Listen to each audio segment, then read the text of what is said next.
Hi, my name is Kent Lee. I work for Hewlett Packard Enterprise on the Dragon team, dragonhpc.org. You can see we have a website. Dragon's an open source project, and today I am going to show you how to run a Jupyter notebook across all the nodes of your cluster. So this is something that is not possible without Dragon. When you run a Jupyter notebook, typically you're running on one node or your laptop or one computer. But with Dragon, it is possible to use an entire cluster to run inside of your Jupyter notebook.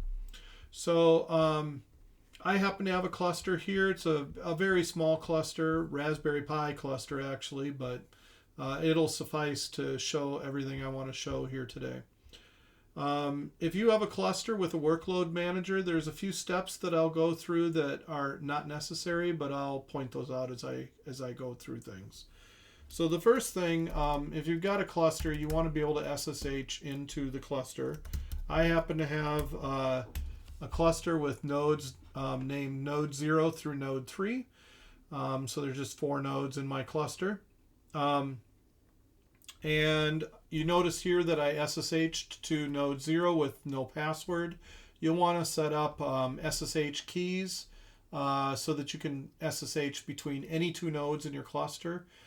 So make sure you set up SSH keys on each node, and make sure that the other nodes are authorized users of the node. So for instance, I can SSH to node 1 from node 0, and I can do that between any 2 pairs of nodes within the cluster here.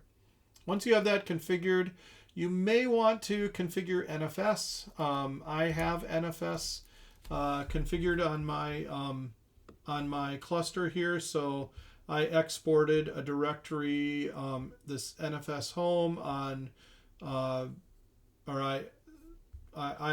NFS home on my node 0, and I mounted it on nodes 1, 2, and 3. So I've got that here.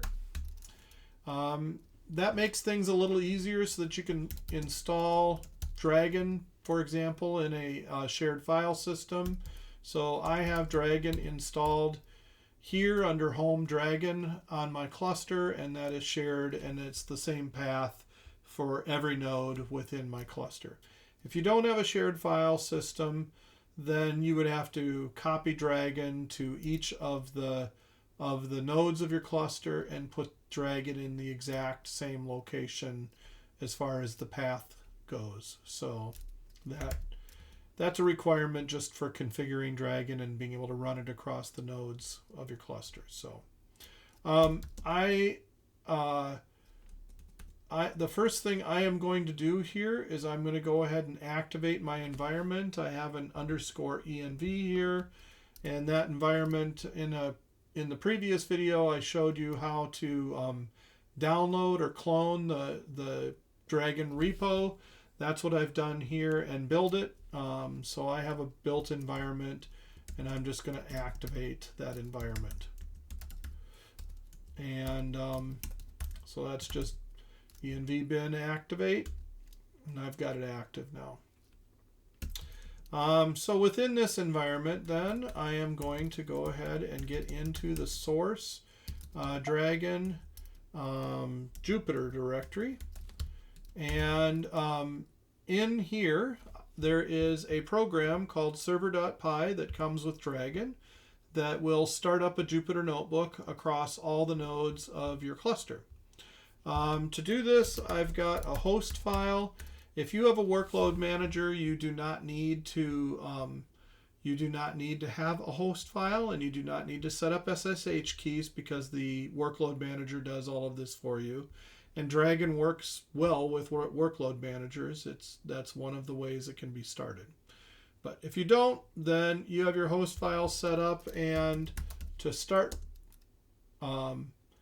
Jupyter, the Jupyter notebook, we're just going to say Dragon -- host file, and then we're going to say server.py, and that's the program that is the Jupyter notebook server that is going to start things up here. So press enter there, and it's going to give me a message here. That's okay.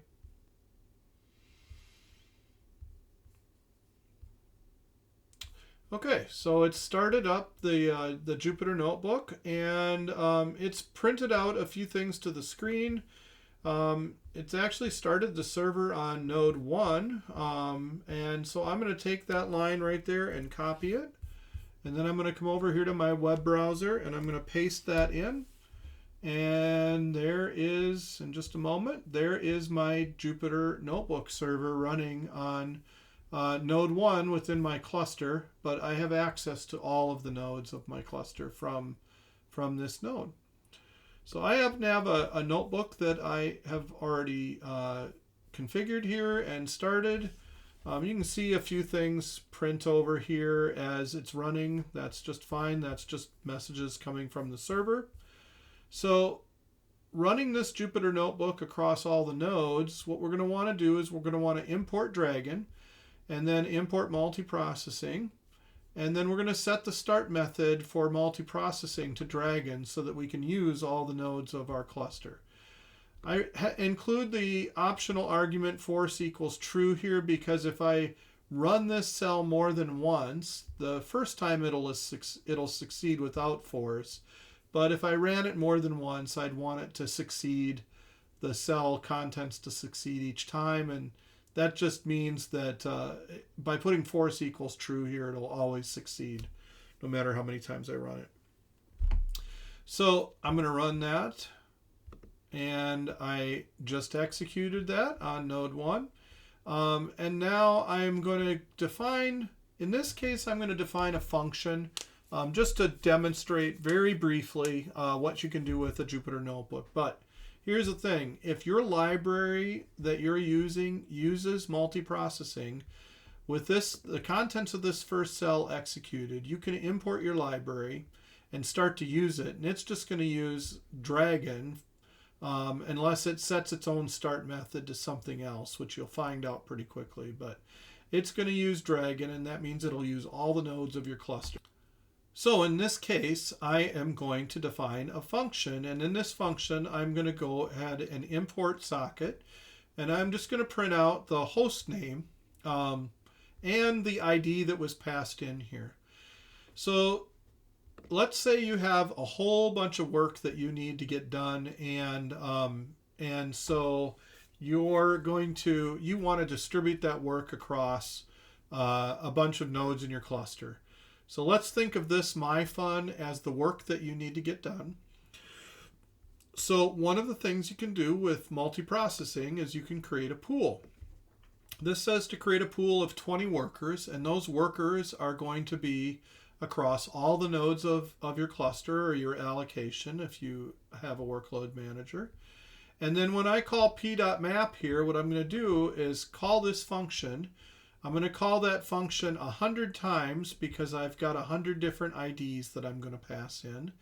And I'm going to use these 20 workers to do it. So let's just give this a try. So we'll start here with this one. We've executed the first one already. So now we've defined that function, and here we go. And we're executing now this code across all the nodes of the cluster. And here's some proof that that's actually happening. So here's node 1 printing out a little bit of information, but you can see node 0 is doing some of the work. And if I look down here, here's node 3, that's doing some of the work. So these workers are spread across all the different nodes of my cluster. Looks like in this case, node 2 didn't get in there before all the work was done. But some of those workers would have been on node 2 as well.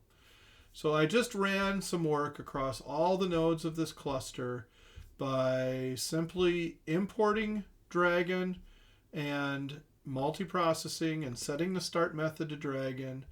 And then I defined a function here and was able to execute that function 100 different times across 3 of the 4 nodes of my cluster.